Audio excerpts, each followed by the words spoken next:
So at this point, I already have my center lines drawn up. I already have my boundary set up. Don't forget that while you're drawing, you will be having to do this several times. You need to CG list and just check. Just check those bearings and distances as you go. It's kind of nice to check that as you go. You really don't want to wait till the very end to do that, because if there's an error and you don't check it, the error will get worse and worse. So you kind of really want to start checking and drawing as you go to make sure everything is drawn correctly. Okay, to make sure everything is drawn correctly. Now, the next step on this video is how to draw the right-of-way lines.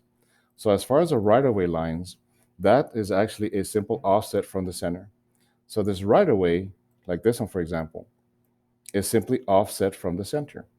How much is it offset? Okay. Every plat is different, but we're talking about Lanka Heights here in particular. It gives you that information here. So you notice it says 52. 52 is like it's measured from here all the way to here. That's your 52 feet. And then this engineer was nice enough and gave you half of that. So the distance from the halfway point or the center line to the right-of-way line is 26. Sometimes they'll just give you the right-of-way and you have to divide that yourself. But in this case, they were nice enough and gave that to us. So it's a 52-foot right-of-way. Is that all of them? Not necessarily. You just need to kind of triple check. That says 52. Over here, 52. So we can safely say yes. Everything here is basically a 52-foot right-of-way. So all I really have to do is offset this thing 26 feet in each direction. Okay. So I'm going to go ahead and offset 26 from the center to the right, to the left, 26, 26. I'm going to stop here because I'm going to now tell you which layers I want to use, because if I don't change layers, we're going to get a lot of line work and it's going to start getting confusing. So as far as the layers that I want to use for this class is I want to set the layers of the boundaries. Now, as far as layers, there's a bunch of layers. Those are been created already. That's part of the Civil 3D package. These are layers that are trying to be used by most engineers. Some of them use them, some of them don't. I will want us to use these for our project. So as far as the layers that I want us to use, the boundary, the layer that I want to use for that one is going to be C prop boundary. C prop boundary. That's going to be for the entire boundary line. The layer that I want to use for our center lines is going to be C road center. C road center. It's going to be for our center lines. There isn't a specific right-of-way layer, unfortunately. So the layer I want to use for our right-of-way, because we are going to create corridors at one point, which is basically a 3D representation of the right-of-way. So we'll just go ahead and use a C road core for basically corridor. We could have used this one, but then that looks too much like a center line. So I just want to go with C road core for our right-of-way lines. C road core.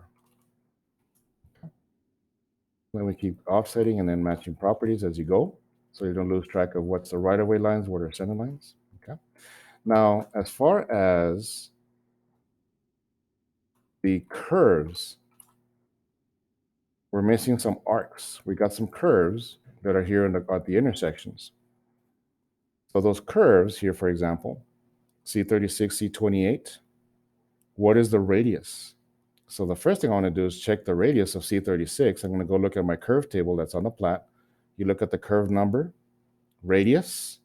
I go look at C36, has a radius of 20 feet. Are they all 20? Not necessarily. So you just got to be careful. But I will tell you all of those at that intersection are all going to be 20, but they don't have to be. So just make sure you triple check them to make sure that they are what they are. And in this case, these are all 20 feet. So I'm going to go and use a simple fillet command.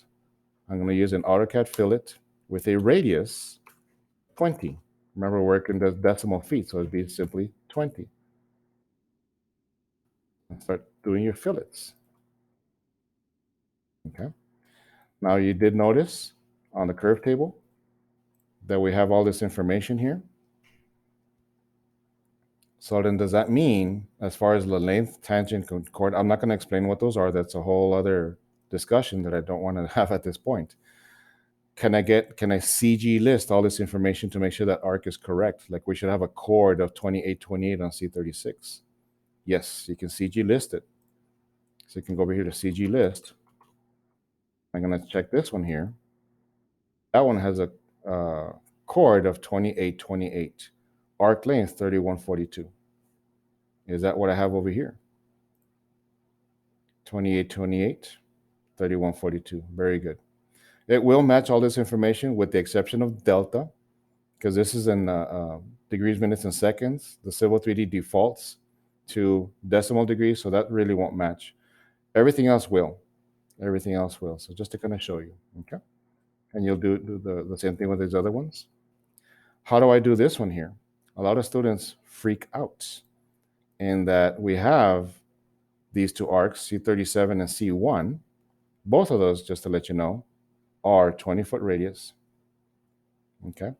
So you just need to make sure you draw those in too. Could you use a fillet? Sure.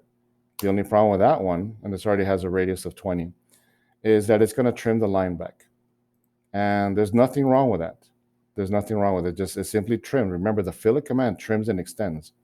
So there's nothing wrong with that. So if that happens, you just simply have to re-extend the line back where it should go, and then redo another fillet this way. Another thing we could have done is we could have used a circle, tangent, radius. And you simply select the two tangent lines, which would be your tangent line, which is this one, your tangent line here, and then the radius is 20. It's just a circle, so you just simply trim. And you end up with the same thing. Okay? Either one would work. The last thing to cover on this video is how to draw what's called the cul-de-sac. The cul-de-sac.